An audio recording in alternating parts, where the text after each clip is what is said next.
escape. ஏய் சிவா நில்லு நில்லுடா சொல்றத கேளு நில்லு இப்ப நீ என் கையில மாட்டு அப்புறம் அவ்வளவுதான் நில்லுடா நிக்க போற இல்லையா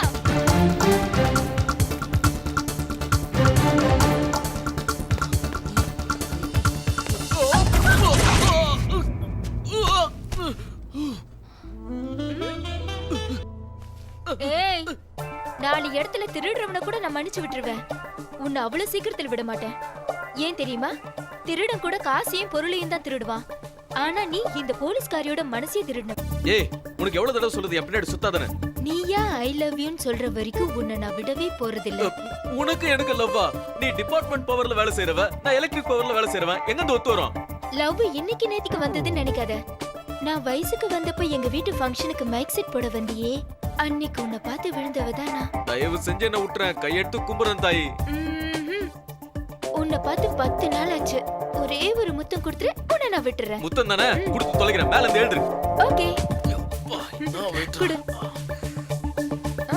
சீக்கிரம் குடு நீ பாத்து நின்றா வெக்க வந்துரும் கண்ணு மூடு ஹை கண்ணு மூட சொல்லி லேசா எஸ்கேப் ஆளனா உனக்கு நம்பிக்கை இல்லனா இந்த மைக் நான் சம்மந்தம் இல்லாம மைக் கொடுக்குறேன்னு பாக்குறியா போலீஸ்க்கு தொப்பி எவ்வளவு முக்கியமோ அந்த அளவுக்கு எனக்கு மைக் முக்கியம் இந்தா இப்ப கண்ணு மூடு ஏதோ சொல்ற குடு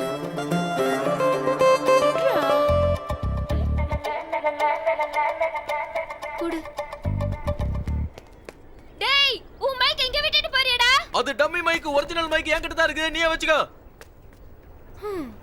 என்னைக்காவது என் கையில மாட்டாமல போற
அம்மாடி உண்மையிலே நீ நல்லா பாடணுமா நீ பாடும்போது மனசுக்கு ரொம்ப சந்தோஷமா இருந்தது தேங்க்ஸ்ங்க ஆமா இதுக்கு முன்னாடி உன்னை கோயில்ல பார்த்ததுலே யாரு நீ என் பேரு ஜோதி இந்த ஊருக்கு புதுசா வந்திருக்கேன் இந்த ஏரியாக்கு வந்து ஒரு வாரம் ஆச்சு ஆஹா எங்க இருக்கீங்க சிவராம சாஸ்திரியில ஒரு வீட்டுல வாடகைக்கு இருக்கேன் ஆஹா என்ன பண்ணிக்கிட்டு இருக்கமா பசங்களுக்கு பாட்டு சொல்லி தரியா இல்லைங்க சினிமால கோரஸ் பாடுறேன் கோரஸா அதாங்க சுசீலா மேடம் சித்ரா மேடம்லாம் பாடும்போது பின்னாடி எல்லாம் குரூப்பா பாடுவாங்களே ஓஹோ மெயின் பாட்டை அவங்க பாடுவாங்க சுவிட்ச் பாட்டை நீங்க பாடுவீங்களா நீயும் அவங்க மாதிரி மெயின் பாட்டு பாடணும் அதுவும் கூடிய சீக்கிரத்திலே பாடுவேன் தேங்க்யூங்க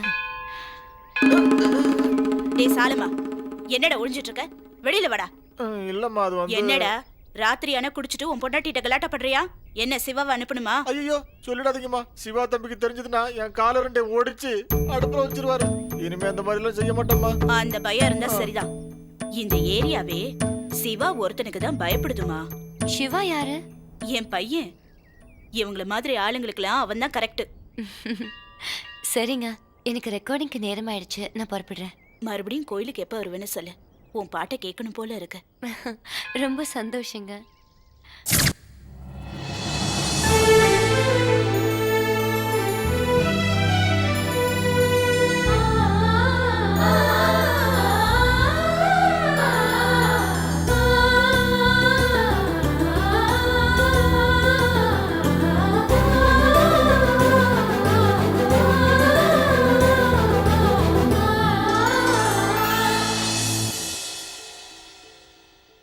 டேய் பிரதீப் அங்க பாரு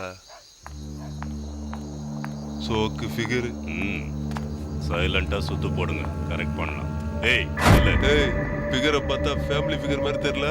ராத்திரி 12 மணிக்கு தில்லா வெளியே வருது. இது ஃபேமிலி ஃபிகரா? நீ வேற. அப்ப இது அதுவா? அதேதான். இந்த மாதிரி பல ஃபிகருங்க கிளம்பி இருக்குதுங்க. ராத்திரி 12 மணிக்கு வெளியே வர வேண்டியது, எவனையாவது கரெக்ட் பண்ண வேண்டியது, மீட்டரை போட்டு போயிட வேண்டியது. வேண்டாம், என்ன விட்டுருங்க. விடலன்னா என்னடி பண்ணுவ? யார்கிட்ட கம்ப்ளைண்ட் பண்ணணுமோ அவர்கிட்ட பண்ணுவேன். எவன்கிட்ட பண்ணுவ? கமிஷனர்கிட்ட பண்ணுவியா? கலெக்டர் கிட்ட பண்ணுவியா? சிவா கிட்ட பண்ணுவேன். சிவானாவா? அண்ணனுக்கு உனக்கு என்னமா உறவு? நான் சிவாவோட லவ்வர். இத முன்னாடியே சொல்ல கூடாதா? தெரியாம பேசிட்டோமா? நீங்க போங்கம்மா. அண்ணா மட்டும் எதுவும் சொல்லிடாதீங்க. சச்சா, எதுக்கு தான் நீ இதை கட்டிக்கிட்டு இன்னும் மாறி அடிக்கிறியா தெரியல. வாயா போலாம். டேய் இருங்கடா, ரிப்பேர் ஆச்சு, கார்ல போலாம். காரா வேண்டாம் சிவா, நாங்க நடந்தே உனக்கு முன்னாடி போய் சேர்ந்துருவோம். நீ கார்ல பின்னாடி வா. வாங்க, எனக்குண்ணா. ஐயோ, ஏய், இன்னைக்கு என் கையில இருந்து நீ தப்பிக்க முடியாது. என்கிட்ட என்ன இல்லன்னு நீ அவளை பிடிச்சிருக்க. எவ்வளவு பிடிச்சிருக்கேன். ஏய் பொய் சொல்லாத. நடந்த எல்லா விஷயமும் என் காதுக்கு வந்துருச்சு. எவ்வளவு ஒருத்தி ஊருக்குள்ள உனக்கும் அவளுக்கும் ஏதேதோ இருக்குன்னு சொல்லிட்டு திரியறாளா? டேய் சொன்னா என்ன தப்பா? இந்த ஏரியால 6 வயசு குழந்தையில இருந்து 60 வயசு கிழவி வரைக்கும் நான் தேவைதான். நீ கிழவிக்கு தேவைப்பட்ட கவலைப்பட மாட்டேன். வயசுக்கு வந்த ஒருத்தி சொல்றாளா நீ அவ லவ்வர்னு. லவ்வரா?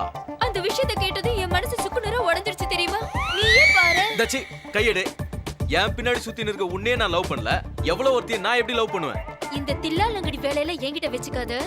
நான் போலீஸ்காரி தெரியும்ல. ப்ரூஃப் இல்லாம எதுவும் பேச மாட்டேன். ஏய், உன்கிட்ட என்னடா சொன்னா? அப்படியே சொல்லுங்க. ஆமாண்ணா, ராத்திரில வந்துன்னு இருந்தது. யார் என்னன்னு கேட்டதுக்கு உங்க லவர்னு சொல்லுச்சு. துணைக்கு வீடு வரைக்கும் வரட்டுமான்னு கேட்டதுக்கு வேணான்னு சொல்லிடுச்சுண்ணா. அண்ணா, நீ செஞ்சதுலயே நல்ல விஷயம்னு சொன்னா அந்த பொண்ணை செலக்ட் பண்ணதுதானா? அடேங்க, இதெல்லாம் உன்கிட்ட கேட்டாங்களா? இப்ப என்னப்பா சொல்ற? ஏய் உனக்கு அவ்வளவு தெரியல? தெரியுண்ணா. ஏய் ஏய், சொந்த வீடுதான். மூஞ்சில பிடிச்சாங்க. அவ வீட காட்டுறானா வேற ஏதோ வீட காட்டுற? இந்த வீடு தான் அந்த காளி காட்டணும். உனக்கு ஃபுல்லா மப் ஏறிச்சுன்னு தெரிஞ்சு போச்சு. யா. ஏய் ஏய், பொம்பளைங்களை ஏய்னா சொல்லக்கூடாது. என்னங்கன்னு சொல்லணும். லேடிஸ் ப்ராப்ளம் வந்துரும். யா, யா. ஆமா, அது பேர் என்ன இதோ சொன்னா? கேட்டுறான். What's your name? இங்கிலீஷ்ல வேணாம், நான் தமிழ்லயே கேக்குறேன். என்னங்க அம்மா? அடிப்பையா. எவடி அது? வீட்ல எவனாலும் வெள்ள வாங்கடி. இல்லனா வெளியில இருந்து உள்ள வாங்கடி. ஓ நீதானா அது? நான் யாரு எப்படிப்பட்டவன் தெரியாமலே என் பேர் யூஸ் பண்றியா? ஆமா, மைக் செட்டே இல்லாம ஊரெல்லாம் கச்சேரி பண்ணிட்டு இருக்கியா? ஹலோ, யார் நீங்க? யார பார்த்து என்ன கேக்குற? எங்கள் கைப்புள்ளை. குடிச்சிட்டு வீட்டுக்குள்ள வந்திருக்கீங்க. என்ன பத்தி உங்களுக்கு தெரியாது? ஏய், நீ யாரு என்னன்னு எல்லாம் தெரிஞ்சுக்கிட்டு தாண்டி வந்திருக்கோம். வாயமுடை. ஏய், என்னடா பாத்துன்னு இருக்கீங்க? தூக்கி போட்டு உடைக்கடா. ஓகே. அடிங்க. யார்கிட்டயா வா? வேண்டாம், நீங்க ரொம்ப ஓவரா போயிட்டு இருக்கீங்க. மரியாதையா வெளியில போயிடுங்க. இல்லனா யார்கிட்ட கம்ப்ளைண்ட் பண்ணணுமோ அவர்கிட்ட கம்ப்ளைண்ட் பண்ணிடுவேன். ஏய், என்ன பயமுறுத்துறியா? எவங்கிட்ட சொல்வா? சிவா கிட்ட சொல்லுவேன். அந்த சிவா நான் தாண்டி. நான் யாருன்னே தெரியாம என் பேரை யூஸ் பண்றியா? அசிங்கமல்ல? காசுக்கு வந்து படுக்கிறவ கூட படுத்தவன் பேர் என்னன்னு கேட்டா பேரை சொல்றதுக்கு கொஞ்சம் யோசிப்பாடி. எதுக்குடி தேவையில்லாம என் பேரை சொன்னா? சாரிங்க. அந்த நிலைமையில உங்க பேரை சொல்லாம இருந்திருந்தா இன்னைக்கு நான் உயிரோடவே இருந்திருக்க மாட்டேன். அன்னைக்கு என் மானத்தை காப்பாத்திக்கிறதுக்காக தான் உங்க பேரை சொல்ல வேண்டியதா இருந்தது. கடவுள் பேரை சொல்லியிருந்தா கூட வந்து காப்பாத்திருப்பாருங்கிறது சந்தேகம் தான். ஆனா உங்க பேரை சொன்ன உடனே அவங்க என்ன விட்டுட்டாங்க. என்ன